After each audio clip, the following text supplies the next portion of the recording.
오늘 나눌 말씀은 예레미야서 51장 1절부터 19절까지 말씀이었는데요. 뒷부분만 15절부터 19절까지만 함께 읽어봤습니다. 오늘 여러분들 어떤 날이셨어요? 기다리시던 빨간 날, 쉬는 날이셨죠? 잘 쉬셨나요? 네, 쉬다가 또 오시려니까 쉽지 않았죠. 10월에는 이제 쉬는 날이 참 많이 있는 것 같아요. 오늘은 저에게도 좀 특별한 날이었습니다. 취학부 선생님들과 어젯밤부터 오늘 오후까지 리트릿을 다녀왔습니다. 저희 취학부는 10시, 12시 이렇게 두 번의 예배가 있습니다. 그러다 보니 이제 선생님들이 같이 만날 수 있는 시간이 1년에 한 번, 오늘밖에 없습니다. 그래서 1년 전부터 이 날을 기다려요. 이제 오늘이 지나갔으니 이제 내일부터 또 이 날을 기다리겠죠. 이렇게 이제 뭔가를 기다린다는 건 설레임이 있는 것 같아요. 그래서 참 좋은 것 같습니다. 청춘의 때에는 남자친구, 여자친구를 기다리고 또 결혼을 하고 나서는 예쁜 아기가 태어나기를 설레이면서 기다리죠. 학생들은 방학을 기다리고, 직장인은 월급날을 기다립니다. 또 국가적으로 우리나라에 큰 기다림이 있었죠. 일제 치하에 있을 때 얼마나 광복을 기다렸습니까? 이렇게 기다린다는 것은 무엇에 대한 기대감이 있기 때문인 것 같아요.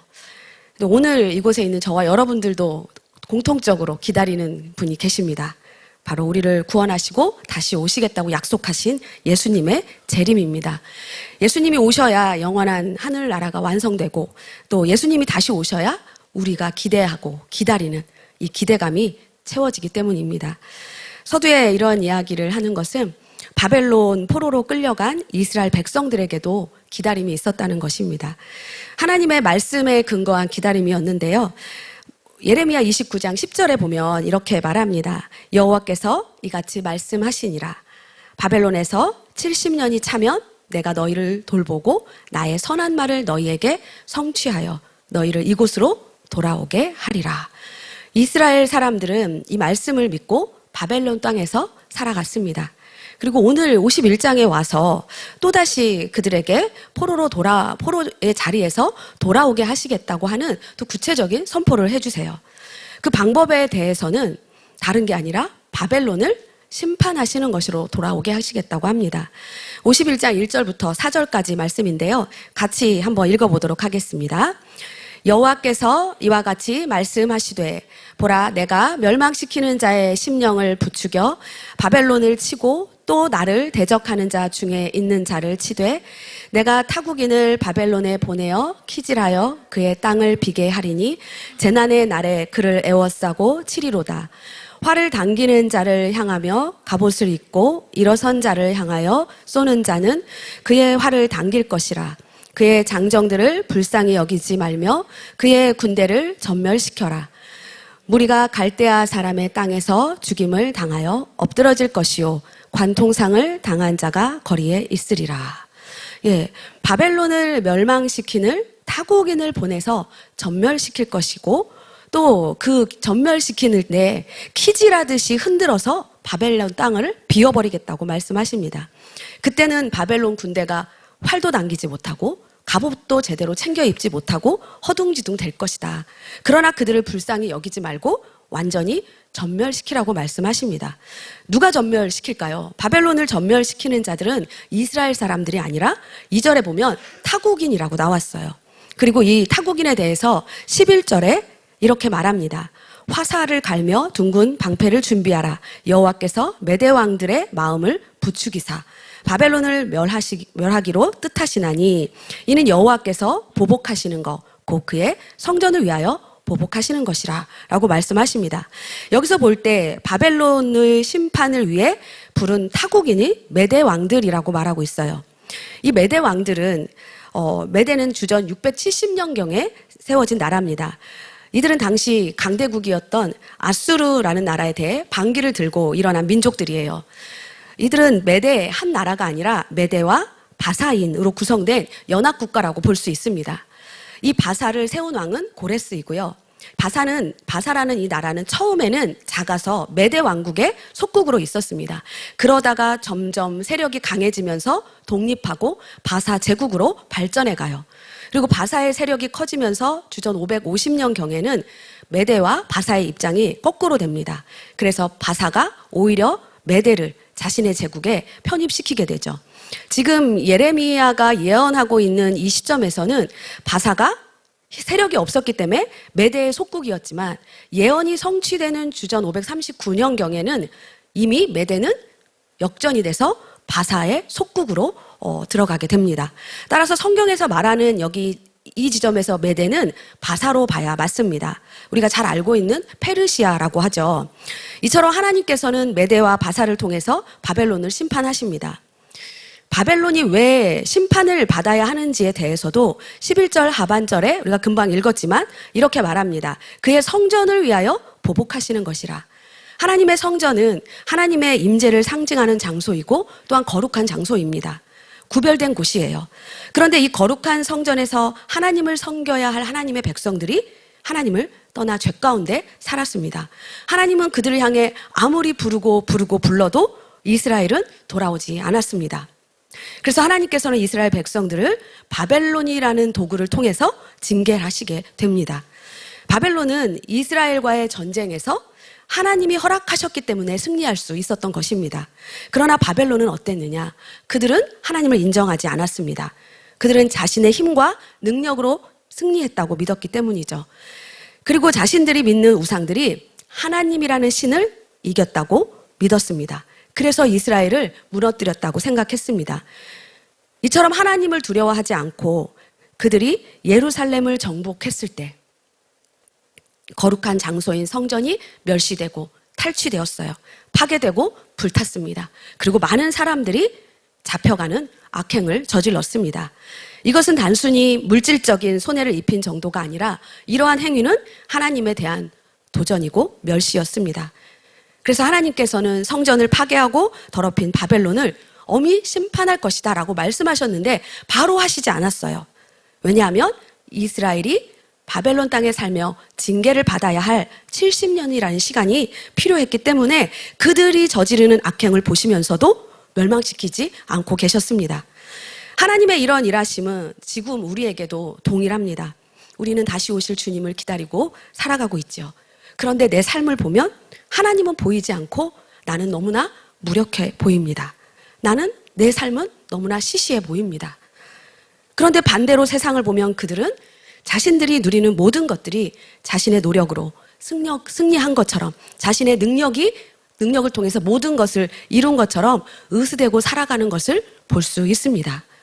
그 안에서 작아지는 내 모습을 보게 되죠. 하지만 하나님은 우리의 이런 모든 영역에서 간섭하시는 분이시고 그 어떤 상황도 하나님의 허락하심이 없다면 어떤 일도 일어날 수 없습니다. 이것을 인정하는 사람이 겸손한 사람이고 하나님의 은혜를 아는 사람입니다. 자기의 힘을 믿고 자랑했던 바벨론에게 하나님께서 이제 심판을 선포하셨습니다. 70년이 차면 돌아오게 하시겠다는 하나님의 말씀이 성취된 것입니다. 그렇다면 70년 전에 바벨론 땅에 끌려갔던 이스라엘 백성들은 그 땅에서 나와야 되겠죠. 본문 6절을 보면 그 땅에 살고 있는 하나님의 백성들에게도 말씀하세요. 바벨론에게 뿐만 아니라 이스라엘 백성들에게도 바벨론 가운데 도망하여 나와서 각기 생명을 구하고 그의 죄로 말미암아 끊어짐을 보지 말지어다. 이는 여호와의 보복의 때니 그에게 보복하시리라. 분명히 말씀하셨어요. 바벨론이 하나님의 심판을 받을 것을 예고하고 그 속에 살던 이스라엘 사람들은 도망하여 나와라 라고 말씀하셨습니다. 이스라엘이 바벨론에 있는 까닭은 그들이 하나님과의 언약을 맺은 백성으로서 본분을 지키지 못했기 때문입니다. 그래서 하나님은 그들에게 징계를 내리셨죠. 그들이 70년 동안 바벨론에 있는 것 그 자체가 심판이고 징계였습니다. 그곳에서 충분히 이제 벌을 받았으니 그 땅에서 벗어나라. 그래야 재난을 피할 수 있다고 말씀하십니다. 하지만 실제 바벨론이 가지고 있는 힘과 세상에 미치는 영향력 때문에 이스라엘 백성들은 다 나오지 않았습니다. 그동안 바벨론에 살면서 누렸던 것, 가진 것, 이 모든 것들을 놓고 나올 수가 없었습니다. 그 영향력이 얼마나 컸는지 7절에 보면 바벨론은 온 세계를 취하게 하고 미치게 하는 금잔이라 라고 말합니다.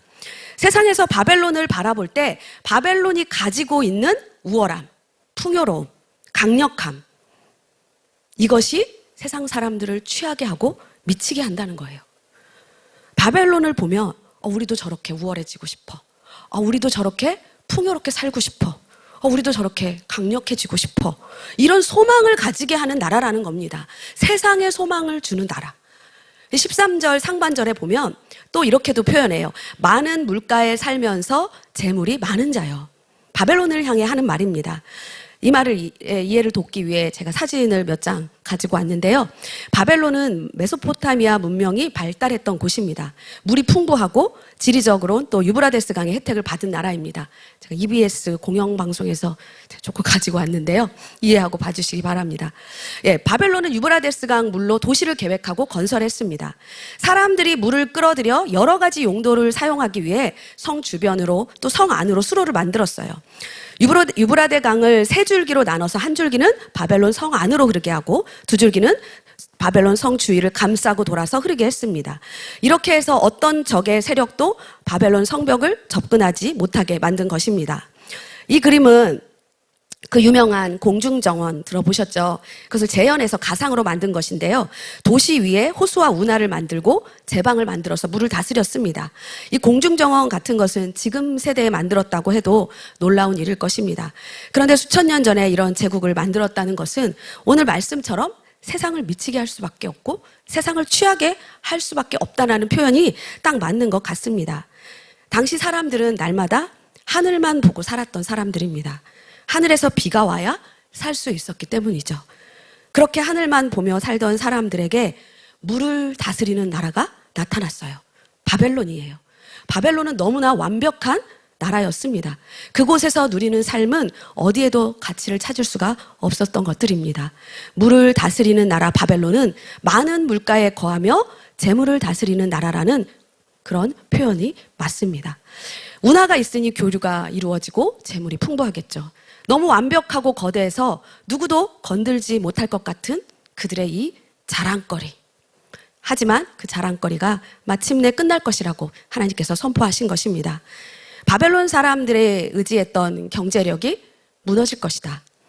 너희들이 그토록 심한 악행을 저지르며 재력을 축적한 이유는 그 재력이 너희를 지켜줄 것이라고 믿었기 때문이다.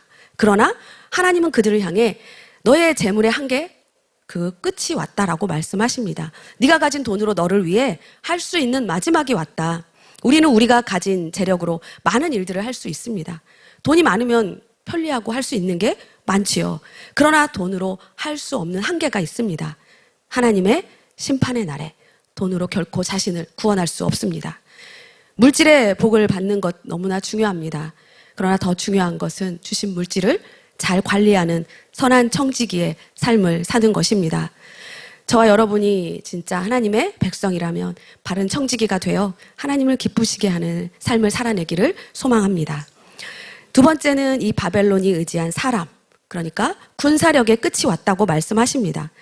하나님은 14절에 바벨론이 의지하는 군사들보다 더 많은 사람들을 보내시겠다고 말씀하셨습니다. 그 군사들이 얼마나 많은지 메뚜기 떼가 몰려온 같을 것이라고 하십니다. 바벨론이 붙들고 있었던 돈, 사람, 우상, 이 모든 것이 전멸될 것입니다. 우리가 살고 있는 이 세상은 어떤가요? 우리가 사는 세상도 바벨론과 똑같습니다. 세상은 우리를 취하게 하고 미치게 합니다.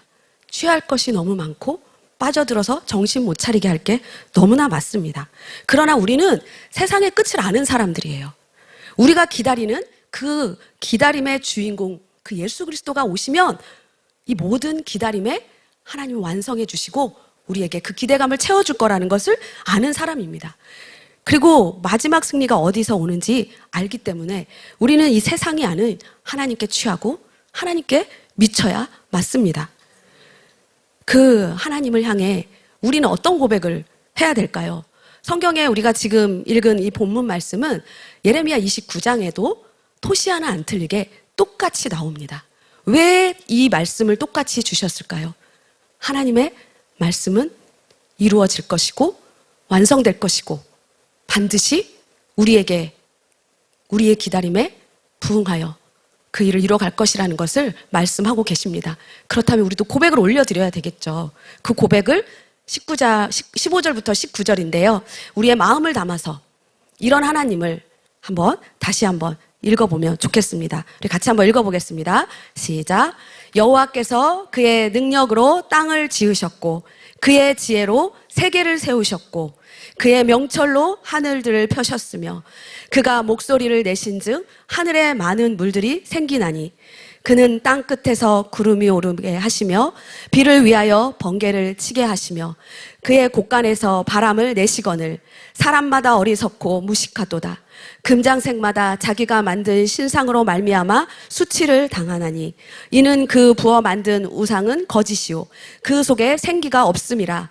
그것들은 헛된 것이요 조롱거리니 징벌하시는 때에 멸망할 것이나 야곱의 분깃은 그와 같지 아니하시니 그는 만물을 지으신 분이요 이스라엘은 그의 소유인 지파라. 그의 이름은 만군의 여호와이시라. 아멘. 하나님은 태초부터 영원까지 모든 일을 계획하고 성취하시는 분이십니다. 전지전능하시며 영존하시는 하나님이십니다. 그 하나님의 백성된 자로서 우리는 날마다 내 마음의 고백을 담아 감사와 영광을 올려드리는 것이 마땅합니다. 그런 저와 여러분이 되기를 소망합니다. 그리고 다시 오실 주님을 믿음으로 기다림으로 인내함으로 승리하는 저와 여러분이 되길 주님의 이름으로 축원합니다. 우리 다 같이 찬양하겠습니다.